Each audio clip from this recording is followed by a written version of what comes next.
Hey everybody, welcome back to another Judgment commentary of Kaguya-sama, Love is War, but today, we're going to be checking out episode 6, and last time, on episode 5, we actually got to see the return of that one couple that got set up earlier on in like episode 2, I believe. You know how originally that guy went to Miyuki asking for advice about this girl he wanted to ask out, and then gave him some good advice, and then the two actually started going out?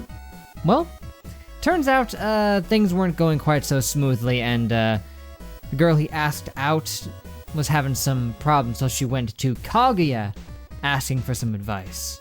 She was a little unsure about how she felt about him, but after Fujiwara decided to kind of butt in a little bit and help out, they gave her some even more sound advice than even Miyuki gave to the guy, and, well, looks like things are going a lot more smoothly for them.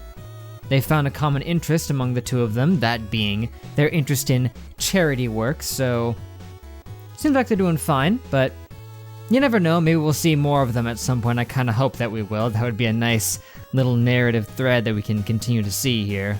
But we also learned something interesting about Miyuki later in the episode, in that he has awful reflexes. Yeah, he ended up getting involved in the volleyball team, and well, he's no good at volleyball. Not because he's weak or out of shape, but just because his hand-eye coordination and reflexes are total garbage. It helps round him out as a character. He's not like some kind of Gary Stu or anything who's totally perfect at nearly everything. He does have some shortcomings here and there besides just his, less than stellar relationship skills. But eventually he does actually seek help from Fujiwara to train him to better his reflexes, and after some very, very diligent training, he does get good enough at it to wow everybody at the actual game. But Fujiwara doesn't want to have anything to do with that anymore because apparently it was a very, very grueling process. And then, probably the most wholesome segment we've had yet, just starting off with a battle of wits where Kaguya and Miyuki were trying to get the other one to offer up their umbrella to the other. Because it was raining, and you know what's really romantic? Just sharing an umbrella with somebody. Genuinely. And it seemed like Kaguya had that one in the bag. She planned it out way ahead of time, far better than Miyuki did, so she was gonna totally win, until Little Miss Chaos herself again shows up and just hands Kaguya her umbrella. And you'd think that the whole thing would be shot right then and there, but it actually turns out really well because Kaguya is like, here, I'll give you the umbrella. That would be the kind of thing to do. But then Miyuki was like, no, here, I'll lend you half of it back. Meaning that in effect, yeah, they're just gonna end up sharing the umbrella anyway. But neither of them had to really give up any ground for that. They both got what they wanted, and they both got to be happy, and they shared a tender moment. Which is good. You don't usually get to see win-wins through their little battles. But now, looks like we're finally gonna get to see more about that one dude who we've seen in the intro and, you know, just kinda sitting on the sidelines in a couple shots. So, that's exciting. That's always good to finally get to see a character who's been vaguely built up in the background.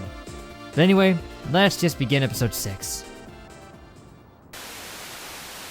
So, there was Ishigami. We got to finally meet him, and I can see why he might not have appeared before this, you know? He seems a little reclusive for the most part, keeps to himself, as it would seem, but to avoid getting too psychoanalytical on the guy, it's been pretty clear from his actions that he, yeah, he struggles with a little bit of anxiety.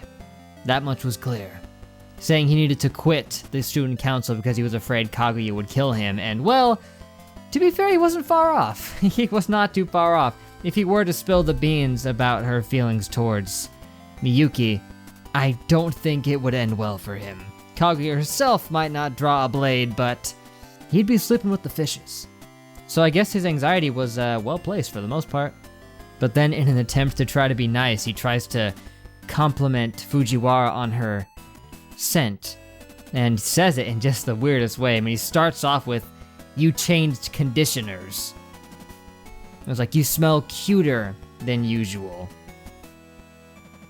It's like, what was that, man? And in such an insanely awkward social scenario, saying, "I want to die" is pretty standard. He has a very gloomy demeanor that accents nicely to everybody else, you know? I mean, he's just the total opposite of Fujiwara, who is bright and cheery at all times and seemingly fully confident in herself. And then we got Ishigami, who, yeah, you saw it. But he's not without his upsides. He does have very good data management skills. I mean, he was only a first year and he just got automatically given the position of treasurer just for how good he was at it. So now I'm just gonna be over here rooting for this guy to get a win because he was getting dunked on fairly badly this episode.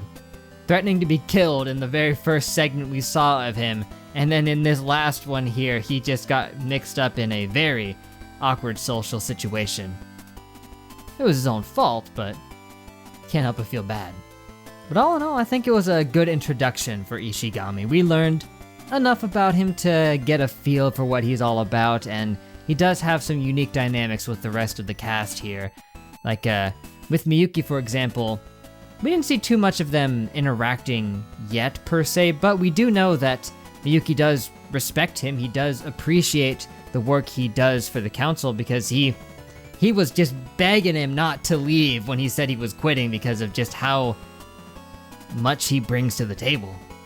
So it is nice that he does appreciate him for what he does for the council and he's not like cold to him or anything like that, but the relationship he's got with Kaguya is not great at the moment. I don't know what it would have been like before this, but yeah, she's got some bloodlust for the guy. At the very least, she did, you know, kindly thank him for keeping her secret, but while at the same time openly threatening his life if he were to take a step back. And Fujiwara, well, they didn't interact much yet. All we got was him trying to compliment her and it totally backfiring, so yeah. Yeah, I think it's cool. Fingers crossed we get some pro gamer skills from him at some point, maybe at least a moment of him playing a game. That would be nice. And now to divert topics entirely, may I point out what his sister called him out on? He's specifically just pointing out that her skirt might be a little too short, and then she calls it sexual harassment and tells him to frickin' die. And the look on his face, as he said he was just worried about her. Ouch. Apparently his sister, she might not treat him super well sometimes. Or maybe she was just offended by his accusation of it being too short. I was trying to find that spot where there was like text on the screen that I couldn't read in time, but I couldn't find it. If you guys can point that out to me, that'd be nice. Or maybe I'll spot it during editing, I don't know.